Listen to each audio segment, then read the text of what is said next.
আমার বন্ধুরা, আল্লাহর জমিনে লড়াই সংগ্রাম করা যেহেতু ফরজ, এখন এই আয়াত থেকে আমাদের মনের মধ্যে প্রশ্ন থেকে যায়, আমরা কাদের বিরুদ্ধে লড়াই করব? এটা জানার দরকার নেই? কারো না কারো বিরুদ্ধে তো লড়াই হবে, কারো না কারো বিরুদ্ধে তো সংগ্রাম হবে। আগে এটা বের করা লাগবে কোরআন থেকে। আল্লাহ কোরআনে কারীমটাকে খেলা করার জন্য দেয় নাই, এই জন্য কোরআন ডাক দিয়ে বলে আফালা ইয়াতাদাব্বারুনাল কোরআন। কি হলো তোমাদের, কেন তোমরা কোরআন নিয়ে গবেষণা করো না? নাকি তোমাদের অন্তঃকরণের মধ্যে তালা ধরেছে, মরিচা ধরেছে, জং ধরেছে? আয়াত কার? বলেন বলেন। এই দুনিয়ার ময়দানে লড়াই সংগ্রাম যদি আপনি করতে যান, তাহলে কোরআনে কারীমের ভিতরে আপনাকে যাওয়া লাগবে, খোঁজা লাগবে কোথায় আল্লাহ ব্যাখ্যা দিয়েছে, কার কার বিরুদ্ধে দুনিয়ায় লড়াই হবে, আপনাকে সুন্দরভাবে কোরআন বলে দেবে। আল্লাহ পাক বলেন, ইয়া আইয়ুহান নাবী, ও বলেন আল্লাহু আকবার। সূরা তাহরিম 66 নাম্বার সূরা 28 নাম্বার পারা, প্রথম নাম্বার রুকু 9 নাম্বার আয়াত মেলান। নবীজিকে আল্লাহ ডাক দিয়ে বলছে, হে নবী আপনাকে বলছি। এ ডাক দিয়েছে কে? বলেন বলেন। হে নবী আপনাকে বলছি। নবীজি তখন জিন্দা ছিলেন, বেঁচে ছিলেন, নবীজির উপরে আল্লাহর এই ডাক মানা ফরজ ছিল। নবীর হাতে যারা বায়াত গ্রহণ করেছিল, কালেমা পড়েছিল, তাদের সবার উপরে আয়াত মানা ফরজ ছিল। কিয়ামতের আগ পর্যন্ত যত মানুষ দুনিয়া আসবে, ও যদি বলে আমি নবীর উম্মত, ওর উপরেও আল্লাহর কোরআনের ডাক মানা ফরজ। এখন যদি বলে যে না, তাহলে আপনি অন্য বন্ধু দিকে তো দৌড়ান, আমার কিছু বলার নেই। বিশ্ব নবীকে আল্লাহ রাব্বুল আলামিন খেলা করার জন্য ডাক দেয় নাই, আয়াত মানার ব্যাপারে সবার উপরে ফরজ করার বিষয়টা এমনি দেয় নাই। কারণ কোরআনের আয়াত জানিয়েছে, আল্লাহ পাক বলেন, ওয়া ইন্নাহু লাযিকরুল লাকা ওয়া লিকাওমিকা ওয়া সাউফা তুসআলুন। হে নবী, নিশ্চয় নিশ্চয় কিয়ামতের ময়দানে আপনাকে এবং আপনার কওম যারা আছে, উম্মত আছে, তাদেরকে জিজ্ঞাসা করব জিকির নামক কিতাব মানার ব্যাপারে। এদিকে তাকান, এই যে কোরআন আমার হাতে, আপনি যেখানেই কিনতে যাবেন দেখতে পারবেন নাম আছে নুরানি কোরআন শরীফ, কোন জায়গায় পাবেন কোরআন মাজিদ। অথচ আল্লাহর কোরআনের নাম শুধু এই দুইটাই না। আল্লাহর কোরআনের নাম জিকির, আল্লাহর কোরআনের নাম হুদা, আল্লাহর কোরআনের নাম শেফা, আল্লাহর কোরআনের নাম নূর, আল্লাহর কোরআনের নাম সংবিধান। সুবহানাল্লাহ বলতে পারেন না? আল্লামা সৈয়দ রহমতুল্লাহ আলাইহি 55টার অধিক নাম এরকম করে ব্যাখ্যা করেছেন। এই কিতাবের মধ্যে, আয়াতের মধ্যে আল্লাহ এই নামটা উল্লেখ করেছেন। বাস্তবতায় মিলিয়ে দেখেন, কিয়ামতে আল্লাহ যদি সামনে দাঁড় করিয়ে ডাকতে বলে, বান্দা আমার জিকির নামক কিতাব তুই মেনেছিলি কিনা বল, কি জবাব দেবেন? তারপরে মরে। এই জন্য আল্লাহ আপনাকে ডাক দিয়ে বলেছে, ওয়ালা তামুতুন্না ইল্লা ওয়া আনতুম মুসলিমুন। ওই পর্যন্ত মরবি না, খবরদার, যতক্ষণ না পরিপূর্ণ মুসলমান হতে না পারিস। আমি তো আন্দাজে মারা যা, খেতে খেতে সুদ খেতে খেতে পেট তো বানিয়েছে একেবারে 10 মাসের গর্ভবতী। হঠাৎ দেখবেন খেতে বসেছে, হার্ট অ্যাটাক করে দুনিয়া থেকে বিদায়। আল্লাহ এইভাবে মরতে বলে নাই, আল্লাহ আপনাকে পরিপূর্ণভাবে এই দুনিয়ার ময়দানে ইসলামে প্রবেশ করার পরে মারা যেতে বলেছে। আর ইসলামও যদি কেউ মানতে চাই, ইয়া আইয়ুহাল্লাযীনা আমানু দুখুলু ফিস-সিলমি কাফা, আল্লাহ আমরের সিগা ব্যবহার করেছে।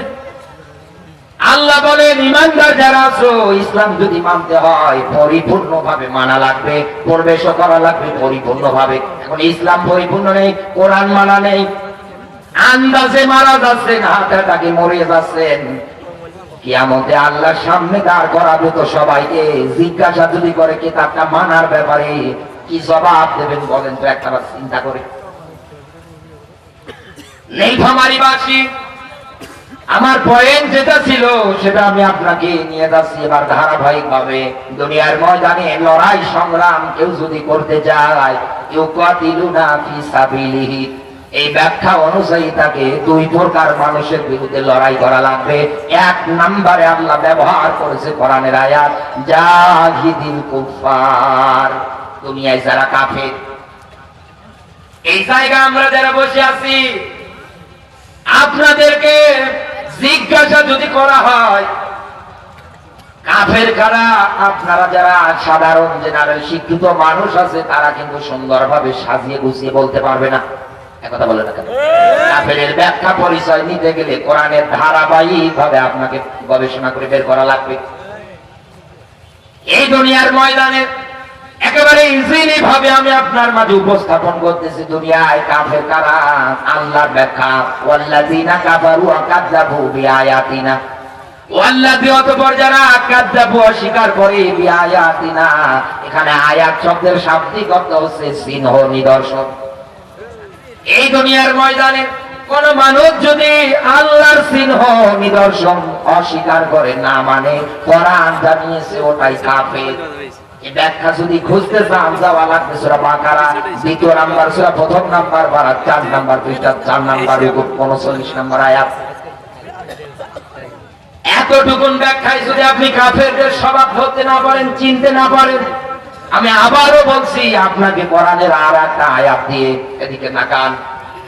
আল্লাহ পাক বলেন, ক্বালাল্লাযীনা কাফারু লা তাসমাউ লিহাযাল কুরআনি ওয়ালগাউ ফীহি লাআল্লাকুম তাগলিবুন।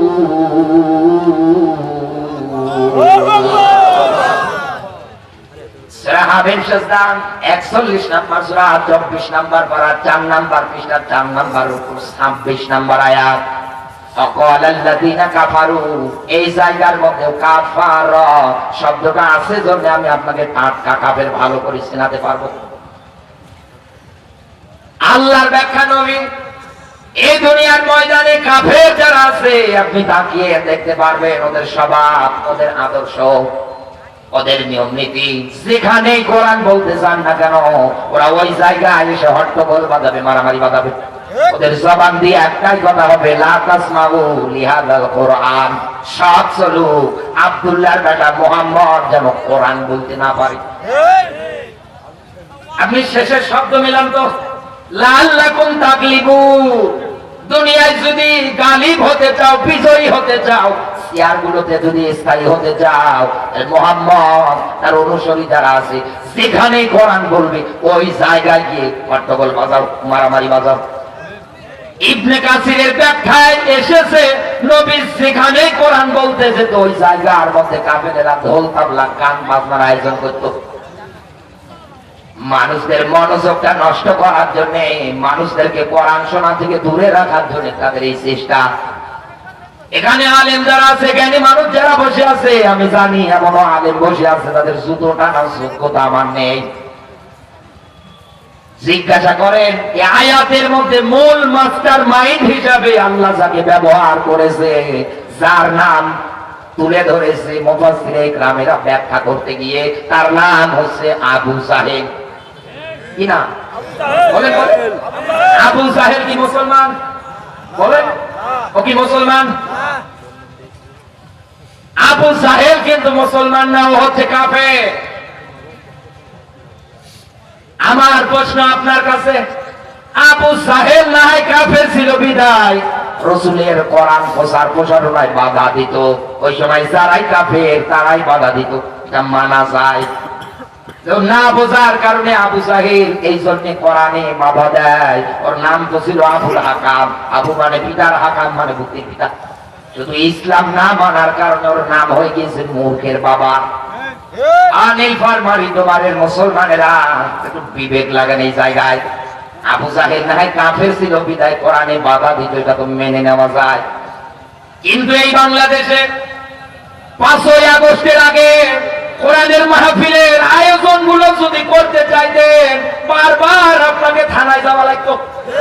ওরা যতক্ষণ অনুমতি না দেবে ততক্ষণ আপনি কোরআনের মাহফিলের আয়োজন সাজাতে পারবেন না।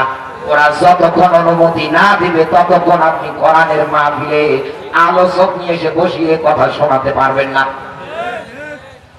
টপ টু টপ মিলিয়ে দেখেন, থানা থেকে শুরু করে ইউনো অফিস পর্যন্ত যাদের কাছে অনুমতি নেওয়ার জন্য যাওয়া লাগতো সবাই কিন্তু মুসলমান। হ্যাঁ কথা বলে, একটাও কিন্তু হিন্দু না। দুনিয়ার ময়দানে বাস্তবতায় আপনি মিলিয়ে দেখেন আমার এই কথাটা বন্ধু। কোরআন প্রসারণায় অনুমতির দোহাই দিয়ে হাজারো মাহফিল গুলো পর্যন্ত বন্ধ করেছে কারা? বাস্তবতায় মিলিয়ে দেখেন সবগুলো মুসলমান। আবু জাহেল কোরআন প্রসারণায় বাধা দেওয়ার কারণে যদি কাফের হয়, এ তো কাফের দাদা